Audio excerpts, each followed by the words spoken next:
Hey, listeners, before we get to today's podcast, I just want to thank our sponsors who make this podcast possible.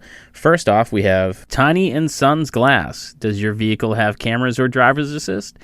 If so, when your windshield is replaced, it will need to be recalibrated. What is recalibration? When your vehicle's windshield is replaced, the safety systems need to then be tested to ensure that they work with your new windshield. Some vehicles require static recalibration, and others require a dynamic recalibration. Not sure who to trust to take care of this recalibration for you? Well, just call Tiny and Sons Glass in Pembroke, Mass. They are experts in auto glass and registered company of the Auto Glass Safety Council. Plus, they make it easy. They will call your insurance company for you. Get your windshield replaced by their highly trained auto glass technicians and get your vehicle recalibrated so you can be back on the road. Tiny and Sons Glass, keeping you and your family safe. And our second sponsor today is Baxter Blue. Do you experience digital eye strain from too much blue light exposure from digital screens? Baxter Blue glasses are not your average frames. These blue light lenses filter 80% of the highest energy blue light, eliminating 99% of the glare. The past year, we've all been glued to our devices more than ever. And here at Inebri-art, we're making more content. We have some video content. We're doing a lot of audio stuff, live streaming, which all means I'm sitting in front of the computer. Pretty much any time I'm awake, I am in front of the computer, eyes glued to the screen. Our exposure to digital light has soared, and our eyes and our sleep are suffering as a result. Baxter Blue is also a force for good and provides a pair of reading glasses for someone in need for every pair sold. This is eyewear built for our digital age, and Baxter Blue is giving our listeners 10% off the next purchase of blue light, sleep, or kids glasses. Click on the link in our show notes for an exclusive discount. This is the sign you have been waiting for to invest in blue light glasses. We know you'll love your Baxters, and we know that you will feel the difference. So thanks again for our sponsors for sponsoring the show, and now let's jump right into the podcast.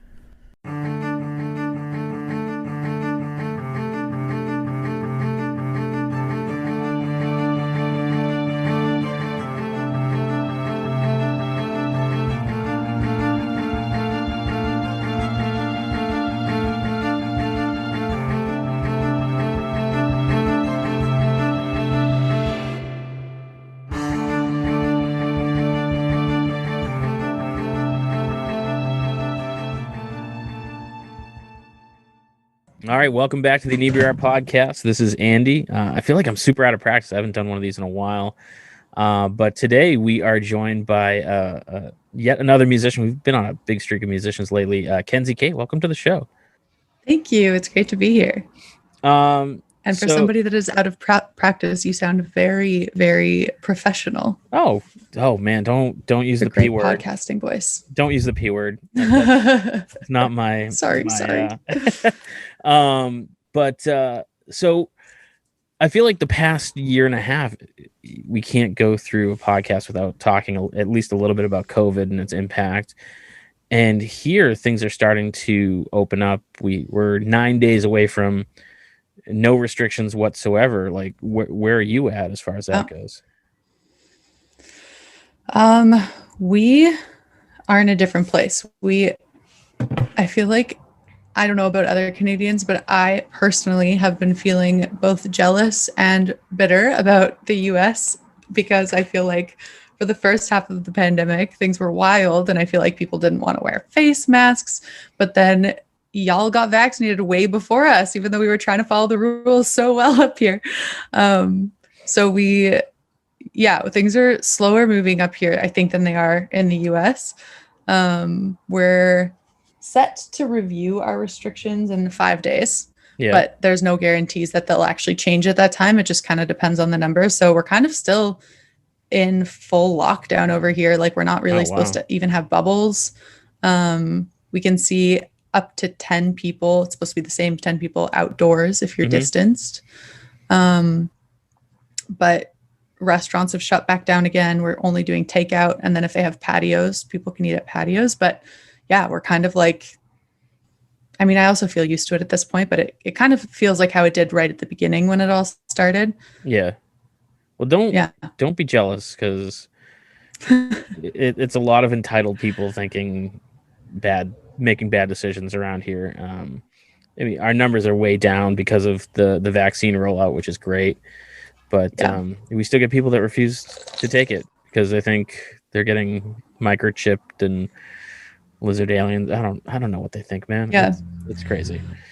I don't know either. As though their smartphones aren't the most sophisticated microchips the world has ever seen. And like anyone wants to track them. That's my thing. Like you don't go anywhere. Yeah. Like why would I track you? You know? To track what activity? Yeah. So have you found quarantine to be beneficial? Like for myself, it just sucked the energy out of me. I didn't want to draw. I didn't want to work on anything. But it seems like it's kind of a 50-50 split where some people were like, this is great. I have a ton of time to work on stuff. But to be honest, I don't actually know how much quarantine changed my like creativity output levels. Mm-hmm. I think that I always love having like 1,000 projects on the go.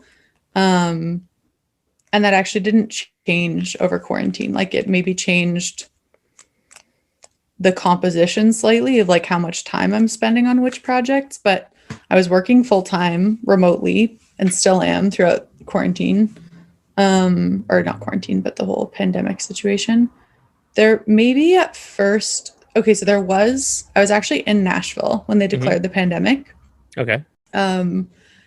And I sort of went knowing things were a little sketchy, but they kept being like, don't panic, it's not a pandemic yet. And then I was in Nashville and I had just kind of planned to extend my trip because I was starting to meet people and do writing sessions and had a couple of things planned.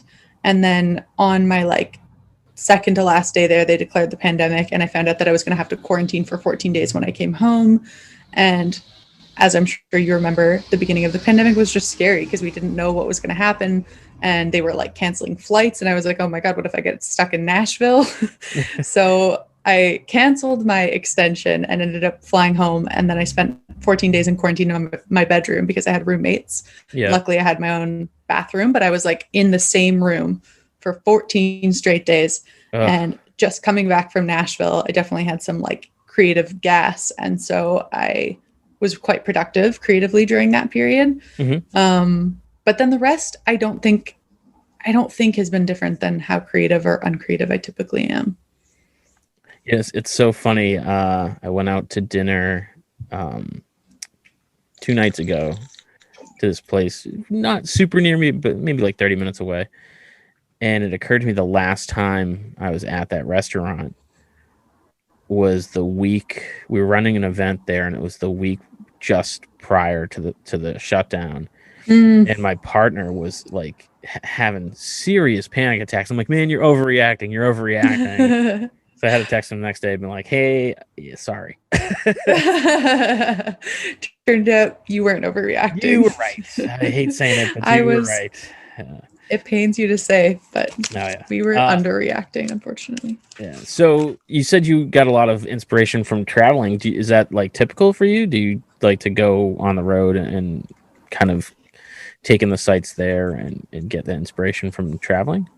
Well, it was a writing trip and it was like a music trip. So I don't know. I feel like there's this, not that I think myself anything like Leonard Cohen, but there's this Leonard Cohen quote where he says like something like poetry, if your life is burning well, poetry is just the ash at the end of like the cigarette that is your life that you're smoking or whatever. And I feel like that's how I feel. Like I don't think I'm necessarily more inspired by travel. I definitely, in Nashville, it was my first sort of like dedicated music trip. I'd sort of always kept music as a hobby. And then right before the pandemic, as I feel like so many of us did, finally decided I was like, okay, I'd been planning on applying to grad school. And I was like, I don't think I'm going to want to go to grad school if I haven't really like tried with music first. Like, I think I'll go to grad school if I like fail at this other thing. Yeah. But at this point, I can't say that I failed because I haven't really tried. Probably no coincidence. Like I've been avoiding failing by not really trying.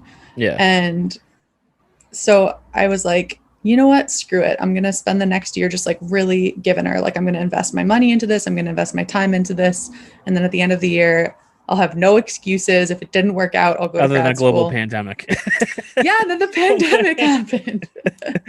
The pandemic happened. So I was like, Nashville was sort of like my first thing that I was doing. This was like in March. Yeah. And I'd done a few other things. Like I'd like spent the money for like a demo with a producer that I really liked and had never like prioritized doing. And yeah, so Nashville was sort of my first thing I was doing that was like dedicated to music. And then obviously the pandemic happened while there. So that kind of threw off my timeline for like going for it for 1 year. But anyway, so I haven't done other trips like Nashville before, so I don't know exactly, but I definitely felt really like inspired and productive when I came back after having been around other people who are like so talented and inspiring. It really like made me want to work a lot harder. Yeah. Was there like a specific place in Nashville? I mean, because Nashville's such like a mecca for music. I mean, there's a lot of musicians around here, and a good number of them travel down there just to like make the pilgrimage. Was there like one place where you're like, I have to go to this club or, you know, see this site, or like what was on the bucket list when you went down? Do you know what's actually funny is I went for like a songwriting retreat, like camp thing. And it was actually, so I flew into Nashville. The retreat was just outside of Nashville on this sort of like ranch or farm. And it was really immersive. Like they were long days. They started early. They went late. We did sort of writers' rounds until like 9 p.m. And then we woke up at like 6 to do yoga to start the day in our bodies so that we could write as best we could. And that was like, I think a 7-day or a 5-day thing or something like that. And on like day 2, I was like, this is so cool and fun. I'm extending my trip so I can like see the rest of Nashville. I was like making plans to write with a few people that I'd met through like just networking, I guess. And then because the pandemic happened, I like didn't really end up getting to see Nashville at all, despite having like been there for music, because I did the writers retreat and then I flew home. Like, yeah, they declared the pandemic on the second last day of the retreat. We just had like a morning session left. So I didn't even really get to see Nashville. That stinks. You'll have to make plans to go back then. Yeah, I know. I honestly have like a producer there now and some friends that write there. And yeah, I keep very optimistically planning my trip back and then delaying it again. You know, it's funny. Like you talk about the writers retreat, and there's something that's like, it's almost like a boot camp type of thing. You know, I never drew better than when I was in art school, because you'd spend 8 hours a day in class drawing, and you just get better so fast. But then it's hard to kind of keep that work ethic when you have, you know, another job or life, and try to be social once in a while. Like how do you kind of try to maintain that work ethic when, you know, you're trying to, you know, get the career in music started? And is that a challenge? Yes. A huge challenge. I relate to everything you just said. Like when you're in an environment that's structured and you're forced to be working on something for like X amount of hours per day, it's like, so you just accelerate so fast. But yeah, that's something that I really struggle with. And that was sort of one of, honestly, my main takeaways from Nashville is I was like, I need to be disciplined about this. Like if I really want to do this, I need to be spending like at least 1 session per week. Like that it should be like all day, every day, really. But like I have to work and pay my bills. But like at least 1 session per week is how much I should be doing as a starting point, if not like 1 hour per day or something like that. But I feel like I'm giving myself too much slack here. But I will say that I work in overdose fatality prevention. I work for a co-op that builds things to prevent overdoses, or prevent overdose deaths specifically. And I don't know how it's been in the US, but the pandemic has really exacerbated the opioid crisis here in BC. And I think across all of Canada, but BC, we just report our numbers faster than some other provinces. So we're kind of seeing it happen in real time, like this insane spike in OD deaths, because they're shutting down safe consumption sites, and they're like, you can't buddy up with somebody if you're in quarantine, or if there's a lockdown restriction, or if your building is like imposing these things. And isolation is the main driver of overdose death. So as isolation spikes, we also see overdose death spike. And so honestly, and I don't have any regrets about this, but I really spent a lot of time on work because that it's just a cause that really matters to me. And music also really matters to me. And I don't necessarily see them as being separate, but if I have like 12 hours per day where I can be productive, and there were like, it's like every single day we had like 3 or 4 people dying in BC. Yeah. And BC is small. BC is like not like the size of the state that you're in at all. I feel like it's got to be kind of hard to chisel out time when you're actually saving people's lives, you know? Well, okay. I also want to clarify that I'm not really saving people's lives, but I'm supporting people who are saving people's lives. That so indirectly, you know, it's one of the. I could see where that would be a tough thing to do. Does that ever kind of filter into your music though, like that passion you have for what you're doing?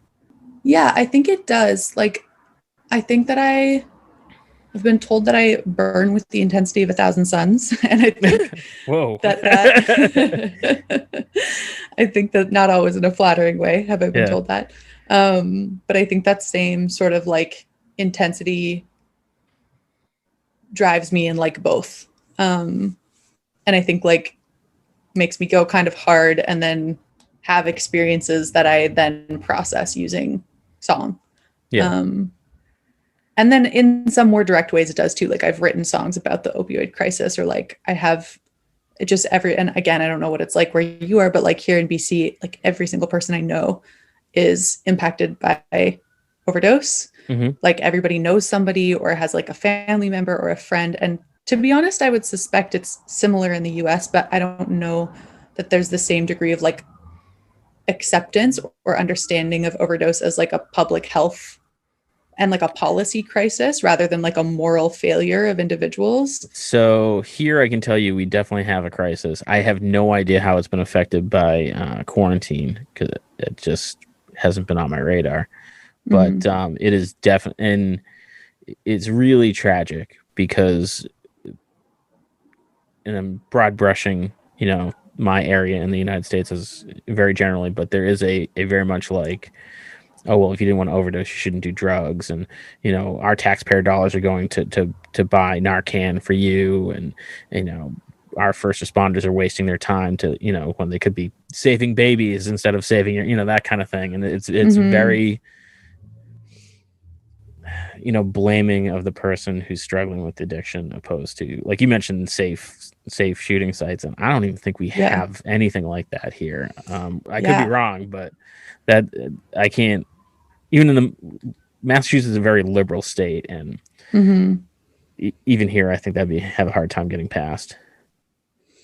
Yeah, I know of a few places in Boston that have some like harm reduction things going on, for sure. But honestly, that happens here too. Like, I think that there is broadly a failure to take into account the like systemic dimensions of the opioid crisis. Like I also think on like sort of an existential level that everybody knows that like at any given time, they're 3 or 4 decisions away from being the person who's at risk of overdose instead of the person like watching it all happen. And I think that that's scary. And I think that it's like to distance ourselves from that like pain.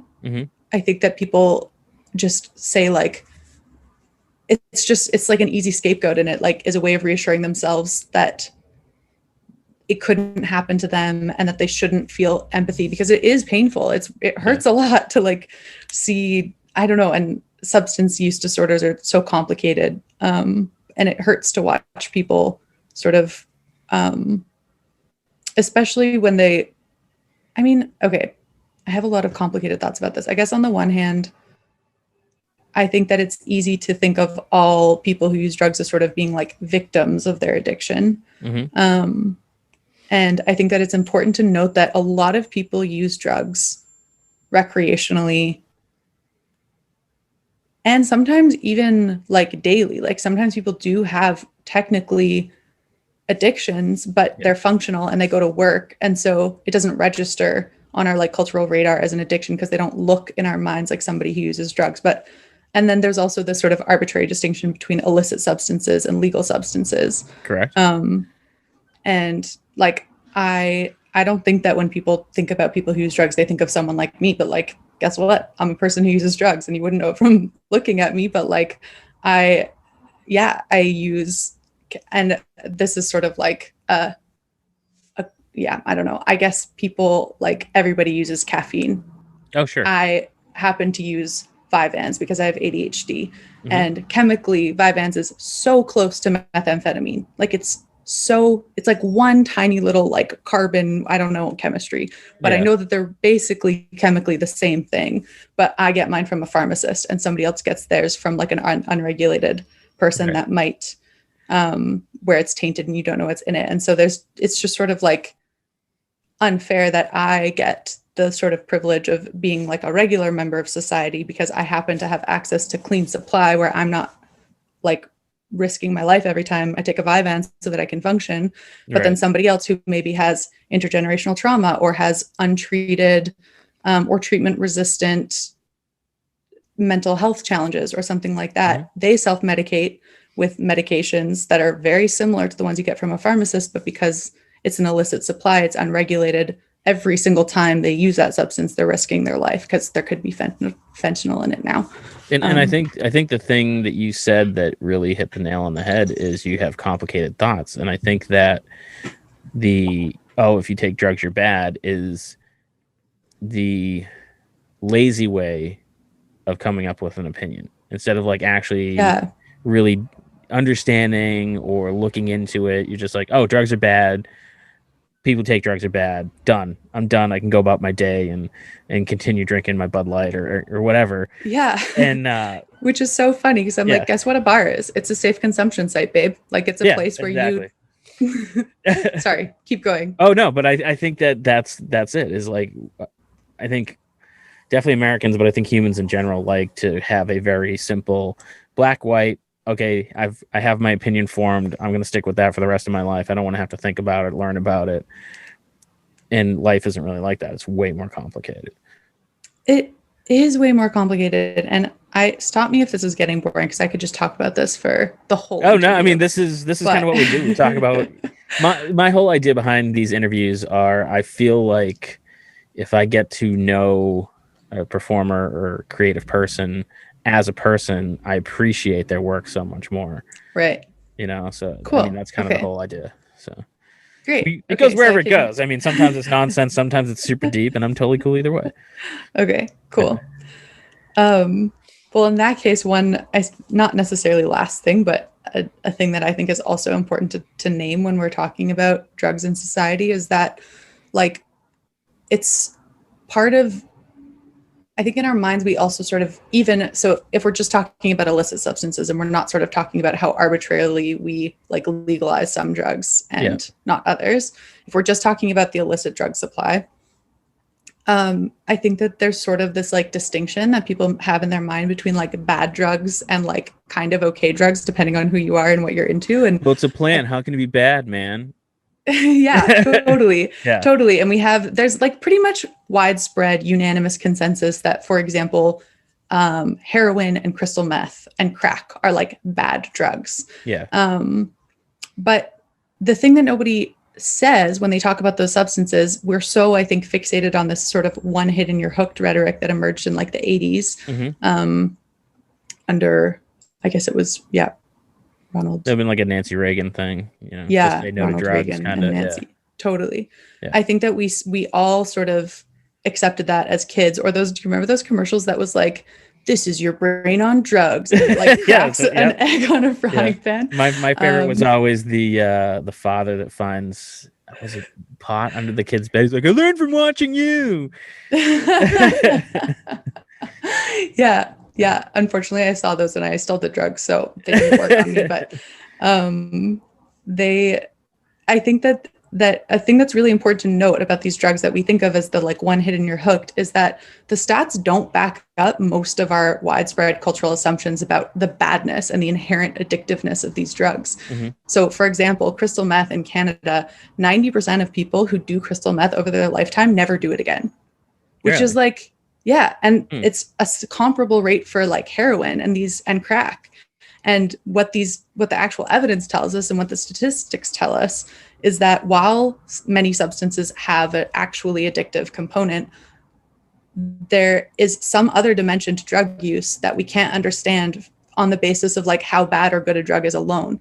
And it's a lot, rather than looking at like a drug and guessing how likely somebody is to end up with an addiction based on the drug type, you have a lot better success rate at guessing who's going to end up with a substance use disorder based on things like intergenerational trauma, like a history of abuse, a history of child abuse, a history of maybe substance use in the family, race, because of things like poverty and the way that these things are so entwined. And so when, we're so easy to sort of like think about heroin or crystal meth as like a bad drug. And it's like, well, they just shouldn't have done that drug in the first place. But what we don't know is they're 90% of the people who are using crystal meth or heroin don't look like the person you think of in your head when you think of a person who uses crystal meth. They don't have scabs all over their face, and they're not necessarily like living on the street. They look exactly like you and me, and they don't tell anybody about the drug use because it's so heavily stigmatized. And like, why would they tell anybody? Because we know how people react. They say like, there are people in Canada, just like in the US, who support like culling drug users and are like, we should just let them die, which is insane. Yeah. And I think that Vancouver has a really strong history of like activism among drug users who have fought so hard to have their humanity recognized, both culturally and socially, and also like at a legislative level. And to be like, look, whatever your like perception might be of who I am as a person, the facts are that like I'm this many times more likely to die than you. And we know from the evidence that supervised consumption sites work. And we know from the evidence that safe supply works. And they like, in acts of civil disobedience as a community on the downtown east side, for example, created like makeshift citizen run supervised consumption sites. Like they just literally put up tents, and the people who did that were arrested like over and over again. And every single week they were like, I don't care. Like my neighbors are dying. And I'm not just gonna like sit by and do nothing. And then eventually the state got behind it, and now there are state-run safe consumption sites here. But I don't know. I guess all this is to say that it's so complicated, and I don't think it's less complicated here in Vancouver, but I think that Vancouver's had a more successful like history of activism for some reason. I don't know why exactly. And this is my understanding, and I've been to Canada, but I would not pretend to be any kind of expert, but I feel in the United States it tends to be religion gets put ahead of statistics, and their faith. And so it's like, these are the statistics, and they're like, well, it suddenly then becomes about their faith, or just that, well, I feel like that's not the case. And you're like, yeah, but the numbers say it is. And like, yeah, but I don't feel that way. And you're like, well, it doesn't matter. Fortunately, your feelings are irrelevant to the facts. So there's always this weird pushback, and it drives me crazy because it's pretty much across the board in any controversial topic where it's like, these are the statistics, and you can always manipulate statistics. That's true. But, they're just like, well, I feel it should be easier for me to get a gun because I feel in danger. I'm like, yeah, but you're not. You live in, this very upscale community. No one's breaking into houses there, but I feel that, but you're not. It's not, it's that kind of stuff drives me crazy. Yeah, I understand. I feel like the feelings brigade is something that I have a hard time getting behind sometimes. I understand it to some extent, but I also just, I don't know. If there's one thing I have learned about life, both from just being alive, which for 27 years is not that long, but working with people who use drugs on the downtown east side in Vancouver, is that like life is very indifferent to your feelings. Very much so. And facts are very indifferent to your feelings. And I feel a lot of things. Like I feel like fascism is wrong, and yet here we are. And yet living we this time 4 years ago. Yeah. And I feel that ethnic cleansing is wrong. And yet in Palestine right now, the state of Israel, anyway. So let's talk about music a little bit. Yeah, let's circle back. Yeah. So one thing that I always ask from musicians is, because I want our listeners to kind of have an idea of the type of music you play, and it's not like, we have music stores the same way you used to, where you walk in, there's country, rap, and heavy metal. So the question I always ask is, like, what known musical performer would you be best paired with to go on tour that would kind of make sense? That's a really good question. I think that, okay, well, somebody commented on my YouTube channel the other day, King Princess vibes, and I was like, that's incredibly flattering. I love King Princess. Yeah. But I don't actually think that I sound anything like King Princess, in my opinion. Sometimes you don't have to sound like them. It's just kind of that right vibe, Yeah, I guess. Yeah, I don't know. I think that musicians are like the last people that can tell where they fit in often, to be honest. I don't know. Like, I know who I like. I knew who I think that anyone I would name would be like definitionally aspirational. I don't know that I actually am like any of those people. But like pop people, like smaller pop people, like JP Sachs. Mm-hmm. I don't think I sound anything like him, but I like sing songs about my feelings in a way that is very blunt. Yeah. And so you guys are still in lockdown. Are you hoping you said you were tentatively planning to go back to Nashville? Like, are you trying to make plans to play out or tour or record more? Like, what do you see for the rest of this year? So Canada has a very generous funding system. They have like quite a big, they have quite you a guys big, have free healthcare and stuff. I get it. Yeah, sorry. Not here to make anyone feel bad. However, taxes have their benefits. So we have quite a large music fund, and it's distributed by this body called Factor. It's called like the Assistant Canadian Council for Arts or something. And I'm applying for a grant, quite a big, like, it's called the Juried Sound Recording Program. Mm-hmm. And it's just sort of like this big chunk of change they give you to record new songs and market new songs and tour and make video promotion and kind of all the things you need to like really make a go at it. So I'm applying for that right now. It's due actually like in a few weeks. And I have 2 songs that are like fully recorded and ready to go. Could be released any second. They won't be, but they could be. And then I have 2-3 other demos in the works as well. And I have plans to turn them sort of all into actual songs that are releasable. But because of the Factor grant and sort of other things like that, I just am not exactly sure of timeline, but hopefully by the end of the summer, I'll release one more song at least. Mm-hmm. And so now with that grant, do you have to, like, what's the process like? Do you have to like submit your music or audition, or what is that like? It's quite involved. It's like there are several components to the grant.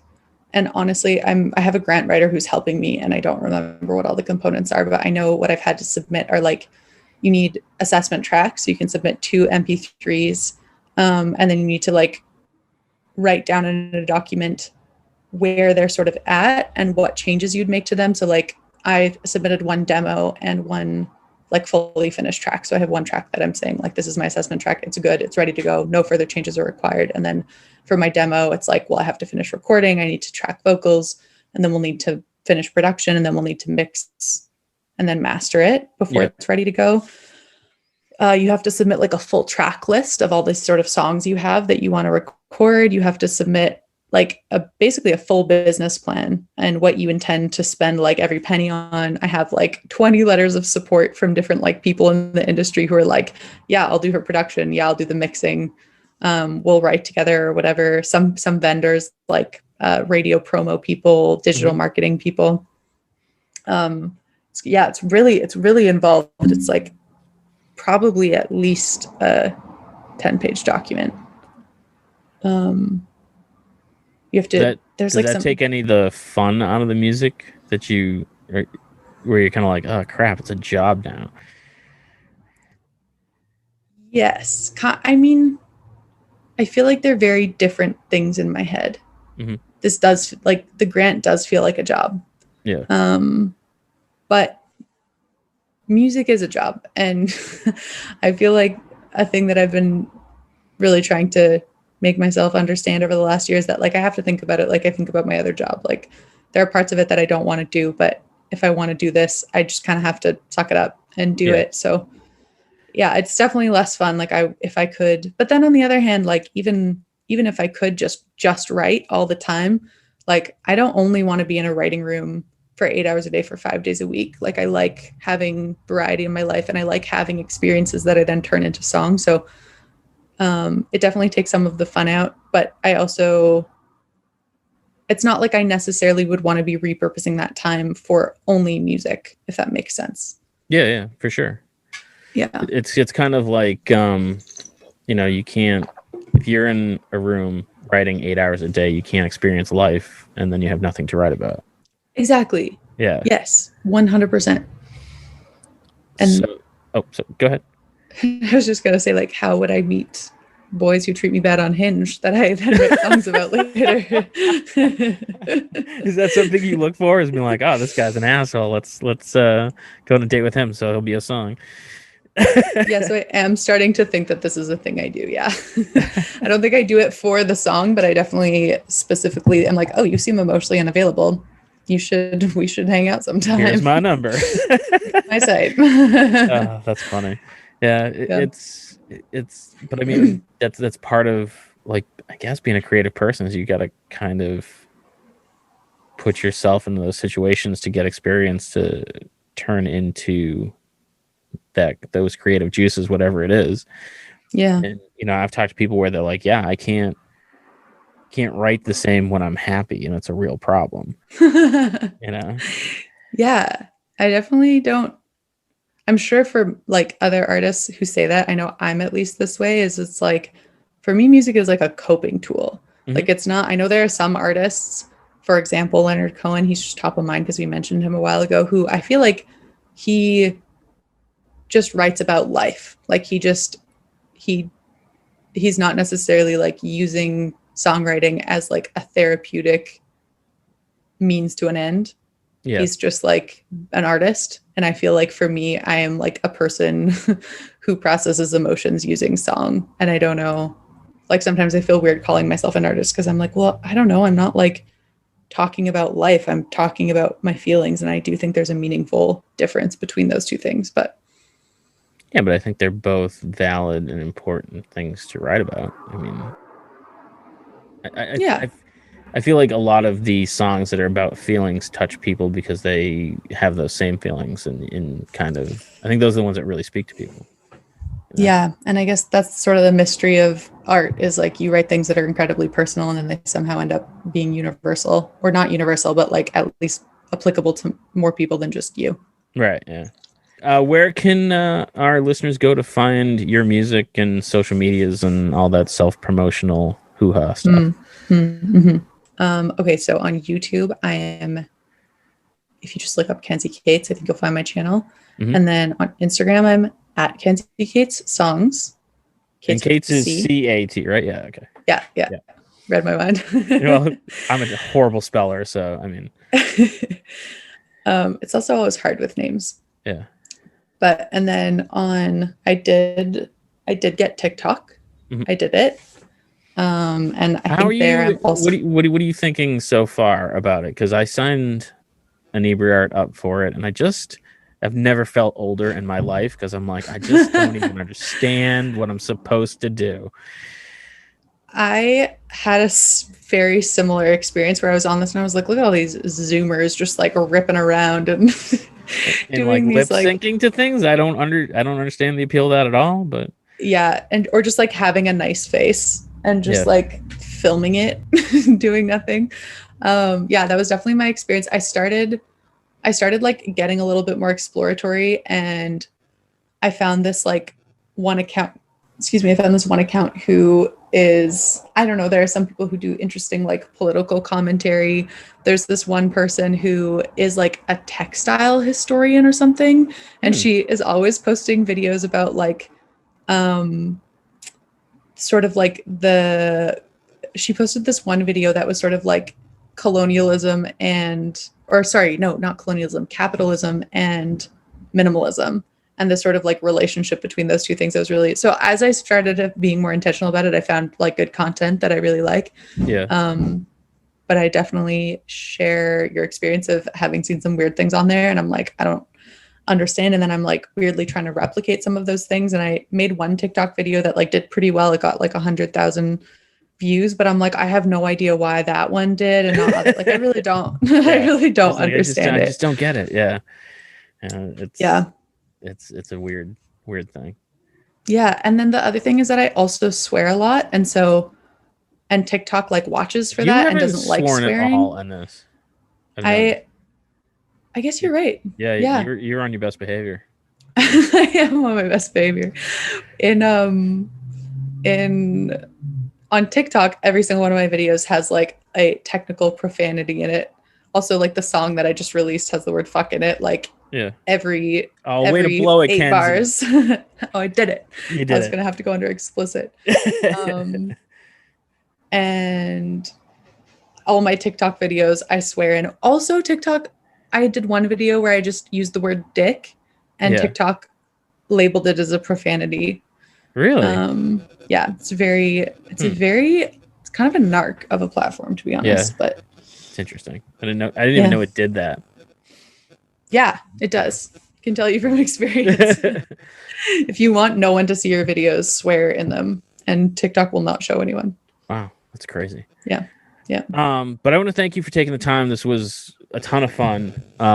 You, as usual, went in a weird direction. Got very got pretty heavy, but it was still really good. And whenever you have more music to put out and promote, by all means, feel free to reach out. We'd love to have you back on. Thank you so much. I will definitely do that. And Excellent. As a parting message, I just want to say that for anybody who is using drugs and listening to this and doesn't know, or no one in their life knows, there is a phone line in the US you can contact called Never Use Alone. You can call them and somebody will stay on the phone with you until you're done using, so that you don't overdose, because there's no worse way than people finding out that you use drugs than having overdosed. So, that's awesome. Do you know what the number is? Yeah, I do. There's also, so there's a few things. There's Never Use Alone. Okay. There's an app called the Brave app. And both of them basically do the same thing. Never Use Alone. The number is 1-800-484-3731. And basically you call, you give them your location, and then you just chat with them. And then if something goes wrong, they'll be able to call 911, send them to you. The Brave app works much in the same way, except there's a feature for people who don't want EMS or 911 involvement in their call. Mm-hmm. You can enter an emergency contact, and Brave will not contact 911 if you don't want, which is like a big thing for some people. And also with Brave, all of your data is sort of kept anonymous and private until your responder thinks you might be overdosing. And then they'll basically send an alert to your phone. And if you're unable to dismiss it within 20 seconds, we take that to mean that an overdose might have occurred. And then it will reveal the details of your sort of rescue plan, who to call and where to find you. So you can also use it anonymously. You don't need an account, and nobody needs to know who you are. Never Use Alone is totally confidential. So nobody, again, has to know. And then there's also, if there are any listeners in Canada, there's a Canadian version, and that one's called NORS. And I can give you that number as well. Sure. Yeah, I mean, any information like that's amazing. I had never heard of such a thing. Yeah. It is 1-888-688-NORS. And yeah, NORS is Canadian. Never Use Alone is American. The Brave app is both. You can call from anywhere. And well, with the Brave app, you can technically call from anywhere in the world. Oh, excellent. But sort of like sending 911 help, if that's what you want, can be hard internationally. So right. Yeah. But Awesome. US and Canada, it's good. Well, again, thank you, Kenzie, for that information, and hopefully that, you never want someone to overdose, but hopefully that helps somebody somewhere, Yeah, I hope so, just in case. And to all the listeners, thanks for listening. We'll catch you guys again next week. Thanks. Thanks for listening to today's podcast. You can find us on all social medias at Inebri-art or on Instagram at Inebri-art6. You can email us at Inebri-art@yahoo.com. And make sure you listen to the other podcasts on the Inebri-art Podcast Network, including Bar Talk, Old Colony Cast, Retro Redoctopus, America's Hometown Horror Podcast, and our newest one, Theme Park Legends, a podcast about working at theme parks. What else? And we'll catch you again next time.